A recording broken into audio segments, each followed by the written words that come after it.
I mean, I think besides investing in yourself, let me restart that. Investing in yourself is the best investment you can make, hands down. Because if I didn't invest in myself and learn the knowledge from other people, read books, invest in myself, invest in my mindset, invest in my happiness, my health, I would have never learned this.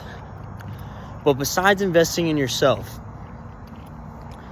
the best investment you can make is real estate.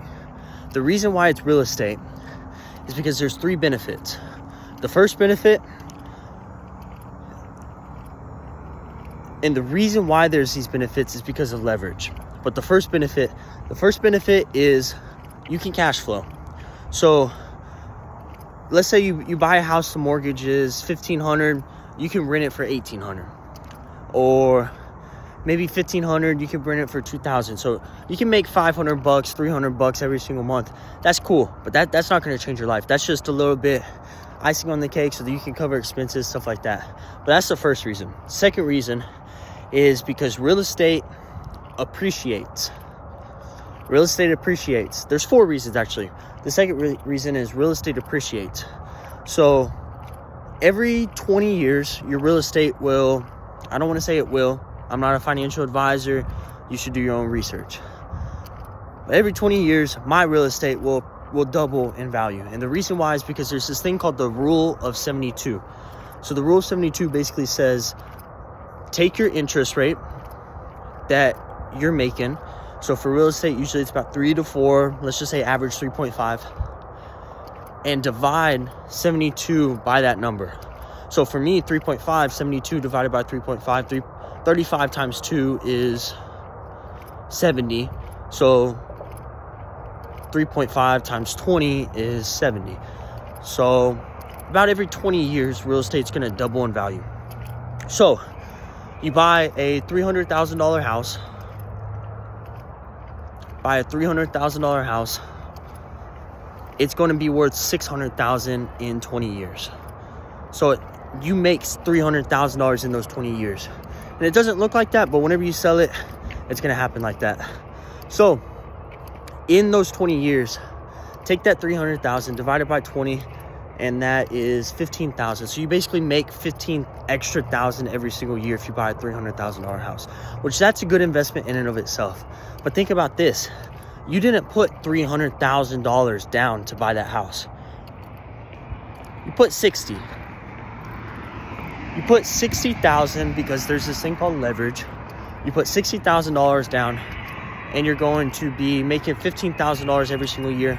That's a 25% ROI right there, just off of one of the aspects. Now factor in a cash flow. Say you make $500 each month from it. That's going to be $6,000 for the year.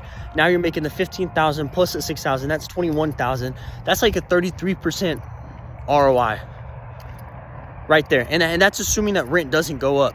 Whenever you lock in a mortgage, you lock the mortgage in for whatever it's at right now.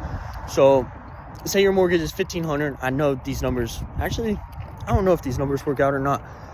Let's say your mortgage is $1,500 a month.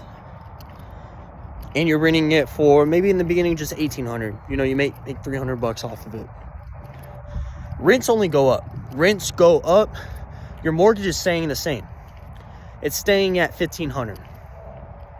So in the beginning, maybe you only cash flow $300. In 20 years, 30 years, your rents are going to be outrageous.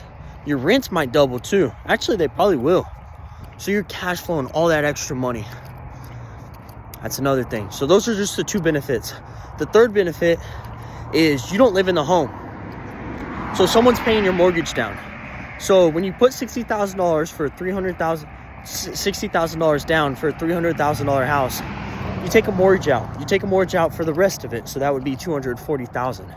Over the next 30 years, your tenants are going to be paying that $240,000 down. Usually it's a 30-year mortgage. So let's say that. Let's say $240,000 divided by 30. That is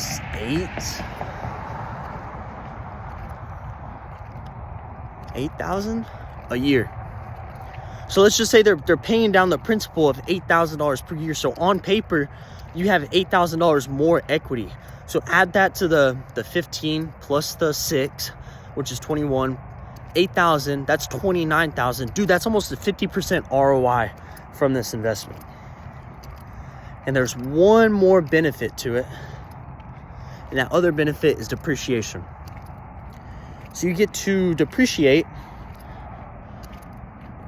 Okay, so this one's the one that I'm least sure on. I'm 99% sure on the other ones. You should always consult your financial advisor. I'm not a financial advisor, but this one's the least one that I'm concerned on, or sure on, I guess I should say, is depreciation. So how I think this works, once again, ask somebody else. I'm a dumb fuck, I don't know anything. How I think this works is basically you say, all right, I have a $300,000 home. The IRS says that in 30 years, that house is going to be worth nothing. It's going to depreciate over 30 years. So 300,000 divided by 30, it depreciates $10,000 every single year. So on paper, even though we know real estate appreciates, they think that it depreciates.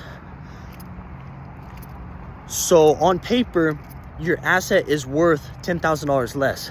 So that's a loss.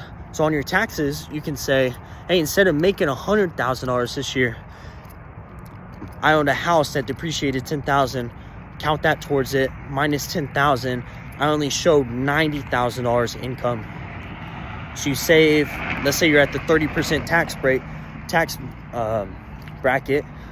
30% on 10,000. Smells like weed. 30% on 10,000 is 3,300 for the year. So you save an extra 3,300. I know that's not going to make or break you, but add it to the 29,000 that we were already at. That's a 32% ROI. And it doesn't happen instantly. It doesn't, because it's all compounding. So you got to think, your real estate's appreciating, but the first year, maybe it doesn't. Maybe it doesn't appreciate, or if it does, it's appreciating 3%, 3.5% on the 300,000, which is, what is that? 9,000. But towards the end of your term, the 20 year, it's going to be appreciating 3.5% on maybe 550,000 or 590,000, which is almost double that. It's going to be 18,000. So it doesn't happen like that. The market goes up and down. Sometimes it's slow, sometimes it's fast. But dude, once again, this is just kind of to sell myself. It's not to sell y'all. It's selling myself, because I'm about to buy my first house, and I'm fucking stoked for it. And I'm just going to keep on buying properties because I think it's the best investment you can make besides in yourself.